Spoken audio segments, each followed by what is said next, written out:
बच्चों, आज हम अध्याय 5 में विसरण दाब न्यूनता टॉपिक का अध्ययन करेंगे। विसरण दाब न्यूनता या डिफ्यूजन प्रेशर डेफिसिट।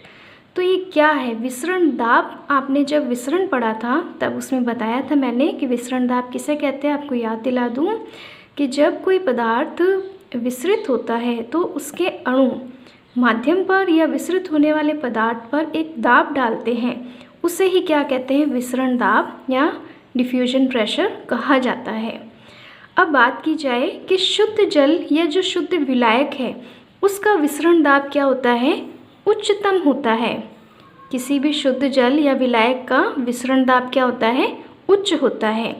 यदि इस शुद्ध जल में मैं क्या करूं? विलय मिलाऊं, सॉल्यूट मिलाऊं, तब क्या होगा? इसका विसरण दाब या जो डिफ्यूजन प्रेशर है डीपी है वह क्या होगा?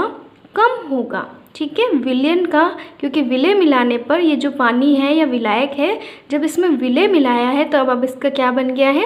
विलयन बन गया है।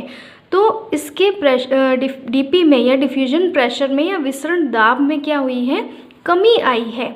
शुद्ध जल का विसरण दाब कैसा होता है? उच्चतम होता है, जबकि विलय मिलाने पर या जो सॉल्यूशन बना है उसका डीपी क्या होता है? विसरण दाब क्या होता है? उसमें कमी आ जाती है। इस कमी को ही, ये जो कमी आई है इस कमी को ही क्या कहा जाता है? डीपीडी कहा जाता है। यानी शुद्ध जल और विलयन के विसरण दाब में जो कमी की घटना है इसी घटना को या इसी न्यूनता को ही क्या कहा जाता है? विसरण दाब न्यूनता कहा जाता है। शुद्ध विलायक, जैसे इसकी परिभाषा अगर देखी जाए तो शुद्ध विलायक या जल तथा विलयन के विसरण दाब में जो अंतर है, ठीक है, इसका उच्चतम है और इसमें कुछ कमी आई है, तो इन दोनों में जो अंतर है उसी अंतर को क्या कहा गया है? विसरण दाब न्यूनता कहा गया है।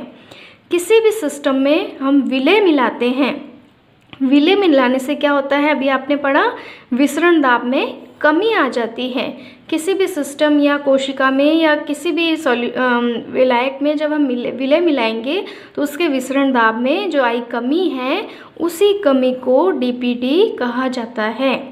यानी हम क्या कह सकते हैं? उस कमी को पूरा करने के लिए कोई भी सिस्टम है या कोशिका है जिसके डीपीडी में जो कमी आई है उस कमी को पूरा करने के लिए वह सिस्टम क्या करेगा? जल का अवशोषण करेगा, क्योंकि कमी किस में आई है? विसरण दाब में आई है। तो विसरण दाब में कमी को पूरा करने के लिए वह उस शुद्ध विलायक का या शुद्ध जल का क्या करेगा? अवशोषण करेगा। तो हम कह सकते हैं डीपीडी क्या है? किसी भी कोशिका की जल अवशोषण की क्षमता है।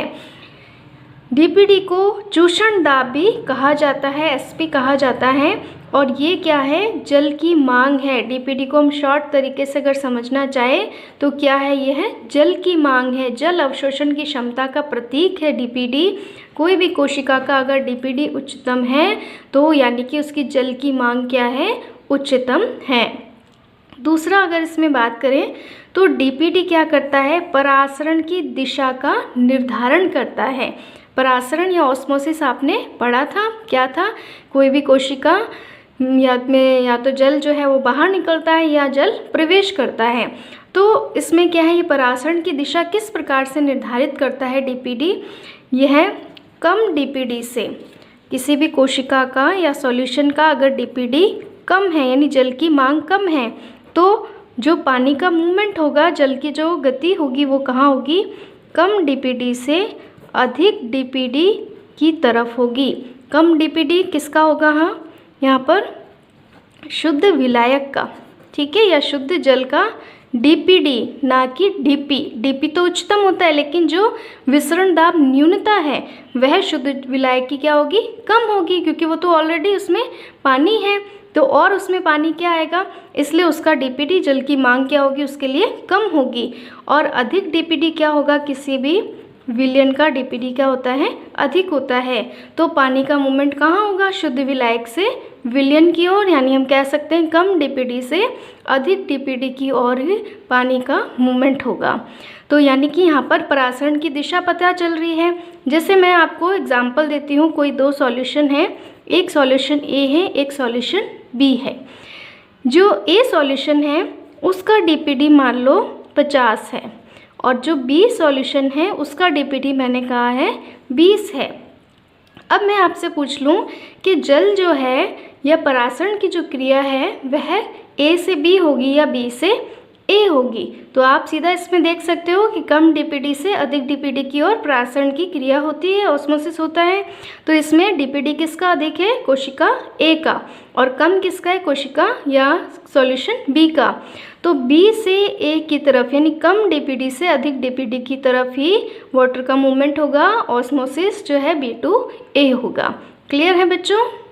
डीपीडी में एक चीज़ और याद रखनी है आपको, डीपीडी जो होता है किसी भी विलयन की सांद्रता के समानुपाती होता है। विलयन की सांद्रता, कंसंट्रेशन, यानी जितना विलयन अधिक सांद्र होगा उसकी डीपीडी उतनी ही अधिक होगी। और विलयन की सांद्रता किसकी वजह से ज़्यादा होती है? विलय के कारण। विलय की जितनी मात्रा होगी विलयन उतना ही सांद्र होगा और उसकी डीपीडी क्या होगी? अधिक होगी। यानी अधिक सांद्र विलयन का डीपीडी क्या होगा? अधिक होगा, जबकि कम सांद्र या तन्य विलयन का जो है डीपीडी क्या होगा? कम होगा। ठीक है, क्लियर है? यानी हम कह सकते हैं डीपीडी विलयन की सांद्रता के समानुपाती होता है या विलय की मात्रा के समानुपाती होता है। अब आपने पिछले जो टॉपिक है उसमें विसरण दाब पढ़े थे, विभिन्न प्रकार के जो कोशिका में परासरण क्रिया के दौरान उत्पन्न होते हैं। ऑस्मोटिक प्रेशर, ओपी, स्फीत दाब, टर्गर प्रेशर। ठीक है, तो इनमें जो है एक संबंध पाया जाता है। ये संबंध बहुत ही इम्पॉर्टेंट है। डीपीडी बराबर ऑस्मोटिक प्रेशर माइनस टीपी। ये संबंध बहुत इम्पॉर्टेंट है, इसलिए हमेशा इसको याद रखना है। इस संबंध से भी एक परिभाषा बन सकती है डीपीडी की कि ऑस्मोटिक प्रेशर यानी परासरण दाब और टर्गर प्रेशर, स्फीत दाब में जो अंतर होता है उसी अंतर को ही क्या कहा जाता है? डीपीडी, डिफ्यूजन प्रेशर डेफिसिट कहा जाता है। क्लियर है? अब हम पढ़ेंगे आगे कि इसमें दो केसेस होते हैं, वो केस स्टडी करते हैं, उससे हम डीपीडी निकालते हैं किसी भी दो प्रकार की स्थितियों में। पहला इसमें केस स्टडी करते हैं हम श्लथ कोशिका, फ्लैसिड सेल में। श्लथ कोशिका क्या होती है? जिसमें परासरण की क्रिया नहीं हो रही है, श्रिंक है कोशिका, परासरण क्रिया उसमें नहीं हो रही है, अर्थात कोशिका कैसी है? मुरझाई हुई अवस्था में है, यानी इसमें परासरण क्रिया नहीं हो रही, ऑस्मोसिस इसमें नहीं हो रहा। तब क्या होगा? चूँकि आपको पता है जब किसी कोशिका में जल प्रवेश करता है तब कोशिका क्या होती है? फूलती है। लेकिन श्लथ कोशिका कैसी है? इसमें जल नहीं है, यानी इसमें परासरण नहीं हो रहा है, तो कोशिका कैसी है? मुरझाई हुई अवस्था में है। इस अवस्था में जो इसका टीपी होगा, स्फीत दाब होगा, चूँकि कोशिका स्फीत ही नहीं है तो स्फीत दाब क्या होगा? इसका 0 होगा। जैसे इसका एक ग्राफिकल रिप्रेजेंटेशन देखें तो इस प्रकार से इस कंडीशन में ग्राफ बनाया गया है। इसका जो श्लथ कोशिका है इस कंडीशन में इसका जो टर्गर प्रेशर है, स्फीत दाब है, कैसा है? यहाँ पर 0 है। लेकिन कोशिका श्लथ है तो उसके जो कोशिका रस है उसमें क्या है? विलाय की मात्रा कम है, उसकी कंसंट्रेशन क्या है? सांद्रता क्या है? अधिक है, यानी विलय की मात्रा उसमें अधिक है। तो विलय अधिक होगा तो उसका ऑस्मोटिक प्रेशर भी क्या होगा? अधिक होगा, मैक्सिमम होगा। ठीक है, वापस से श्लथ कोशिका है ऐसी कोशिका जिसमें परासरण की क्रिया नहीं हो रही है, जल अंदर प्रवेश नहीं कर रहा है, तो ऐसी कोशिका श्लथ है, फ्लैसिड है, मुरझाई हुई अवस्था में है। इस कंडीशन में उसमें जो स्फीत दाब है वह उसका मान क्या है? बिल्कुल 0 है। ठीक है, और श्लथ कोशिका के कोशिका रस में विलय की मात्रा या सांद्रता ज़्यादा होने की वजह से उसका ऑस्मोटिक प्रेशर क्या है? मैक्सिमम है। तो इस कंडीशन में अगर हम डीपीडी बात करें, चूँकि हमने इसका सूत्र पढ़ा था, डीपीडी का सूत्र अभी आपने देखा क्या होता है? OP minus TP. तो टीपी का मान अगर हम यहाँ रखें तो क्या होगा? ओपी माइनस 0, यानी इस अवस्था में डीपीडी किसके बराबर होता है? ऑस्मोटिक प्रेशर के परासरण दाब के बराबर होता है। श्लथ या फ्लैसिड कोशिका में डीपीडी ऑस्मोटिक प्रेशर के इक्वल होता है। क्लियर है बच्चों? अब हम सेकंड केस को स्टडी करेंगे जब कोशिका कैसी है? टर्जिड है, स्फीत अवस्था में है। इस अवस्था में क्या होगा, इस अवस्था में जो मान लो सामान्य कोशिका है, जब इस कोशिका को यदि हम जल या अल्प पराश्रयी विलयन में रखते हैं तब क्या होगा, परासरण क्रिया आपने पढ़ी है, जल के अणु कोशिका में प्रवेश करेंगे, जिसके कारण क्या होगा, उसका टर्गर प्रेशर या स्फीत दाब धीरे धीरे बढ़ेगा। ठीक है, जैसे इसमें ग्राफिकल रिप्रेजेंटेशन देखें तो प्रारंभिक अवस्था में कोशिका श्लथ थी, अब इसको पानी के अंदर रख दिया है तो पानी धीरे धीरे प्रवेश करेगा तो उसमें टर्गर प्रेशर जो है वो उत्पन्न होने लगेगा। स्फीत होती रहेगी कोशिका तो स्फीत दाब भी उत्पन्न होगा। ये आपने स्फीत दाब की टॉपिक में पढ़ा था। तो धीरे धीरे उसकी वैल्यू क्या होगी, बढ़ेगी। साथ ही साथ जब कोशिका के अंदर पानी प्रवेश कर रहा है तो कोशिका रस के अंदर पानी की मात्रा या विलायक की मात्रा क्या हो रही है, अधिक हो रही है। अधिक होने से उसमें उसकी जो सांद्रता है वह क्या हो रही है, कम हो रही है। यानी जो उसका ऑस्मोटिक प्रेशर है वह क्या हो रहा है, धीरे धीरे कम हो रहा है। ठीक है, जब जैसे जैसे कोशिका में पानी प्रवेश कर रहा है उसका ऑस्मोटिक प्रेशर क्या हो रहा है, धीरे धीरे कम हो रहा है। टीपी बढ़ रहा है इधर और ऑस्मोटिक प्रेशर क्या हो रहा है, धीरे धीरे कम हो रहा है। एक स्थिति ऐसी आएगी जब कोशिका पूरी तरह से स्फीत अवस्था में होगी।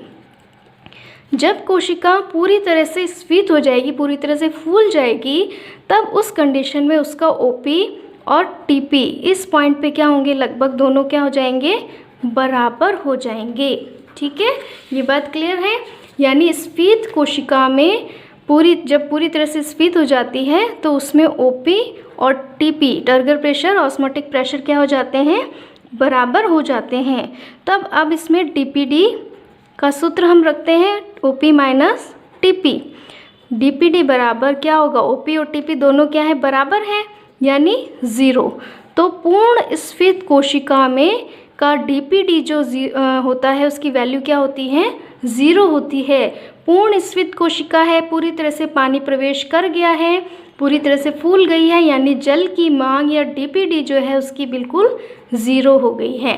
तो श्लथ कोशिका के लिए स्फीत कोशिका की तुलना में डीपीडी अधिक होता है, जबकि स्फीत कोशिका का डीपीडी कैसा होता है, 0 होता है।